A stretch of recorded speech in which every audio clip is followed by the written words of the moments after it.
Hello guys, welcome to my channel. तो आज हम पढ़ने वाले हैं कक्षा 12वीं का विषय गणित का अध्याय नंबर 3, जिसका नाम है अवयव। इंग्लिश में इसे मैट्रिक्स कहते हैं। अवयव एक रेक्टेंगल शेप का होता है जो कि हम आगे चलकर पढ़ेंगे। तो इसमें कुछ महत्वपूर्ण टॉपिक हैं, जैसे अवयव की परिभाषा, व्यापक अवयव करके कुछ इसमें 14 टॉपिक हैं। इन सब को हम अगली क्लासेस में पढ़ेंगे और आज की क्लास में हम पढ़ने वाले हैं अवयव की परिभाषा और इसका बेसिक्स है इंट्रोडक्शन। उसको पढ़ने से पहले हम जानते हैं कुछ महत्वपूर्ण बिंदु के बारे में। तो इसमें कुछ परिभाषा दी गई हैं बेसिक्स ही। पंक्ति, क्षैतिज रेखा को पंक्ति कहते हैं। क्षैतिज यानी कि ये सीधी रेखा, सीधी क्षैतिज रेखा को पंक्ति कहते हैं।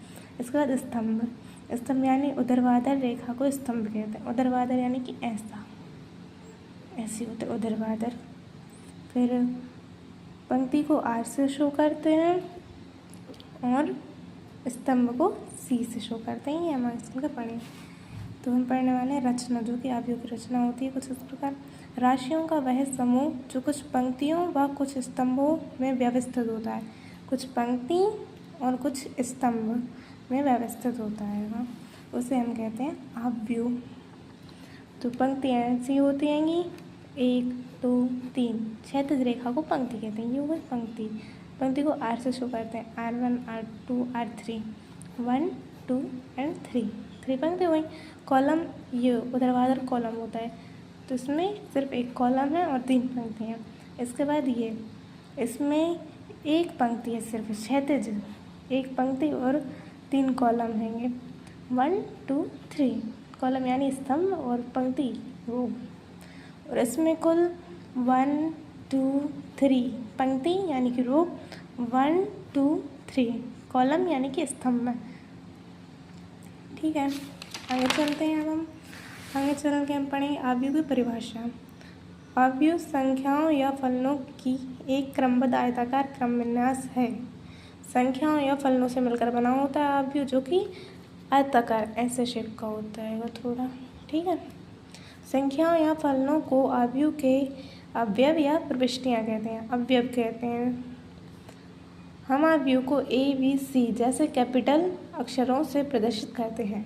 अवयव में अवयवों की संख्या, किसी अवयव में अवयवों की संख्या या उसमें उपस्थित सभी प्रविष्टियों की कुल गिनती है। यदि एक अवयव की कोटि m × n, जहाँ पर m पंक्ति को दर्शाता है और n स्तंभ को, तो अवयव में अवयवों की कुल संख्या m × n होगी। उदाहरण के लिए ये एक अवयव है जिसे मैट्रिक्स कहते हैं। इसमें कितनी पंक्तियाँ आएंगी? 1, 2 पंक्ति एंड 1, 2, 3 कॉलम यानी कि स्तंभ आएंगे। अवयवों की संख्या गिनते हैं m × n, ये हमारा फॉर्मूला है अवयवों की संख्या निकालने के लिए। तो इसमें कितनी पंक्तियाँ? 1, 2। m किसको दर्शाता है? पंक्ति को, तो 2 पंक्ति और 1, 2, 3। n किसको दर्शाता है? कॉलम को, तो 2, 3 कॉलम और 2 × 3 होगा 6। ठीक है, एक mn अवयव की परिभाषा। mn अवयव का मानक रूप, जहाँ i दर्शाता है m यानी कि पंक्ति को दर्शाता है कौन? i। ये होता है aij। i में होती है पंक्ति और j में होता है कॉलम यानी कि स्तंभ। ठीक है, तो ये अवयव की परिभाषा है, अवयव का मानक रूप है।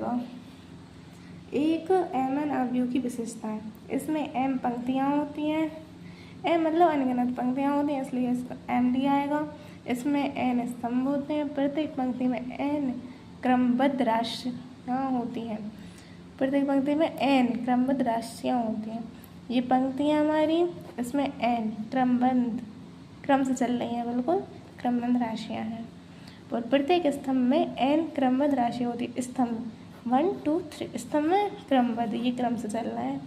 इसमें कुल n राशियाँ होती हैं। तो आज के लिए इतना ही, मिलते हैं आपसे अगली वीडियो में। Thanks for the watching.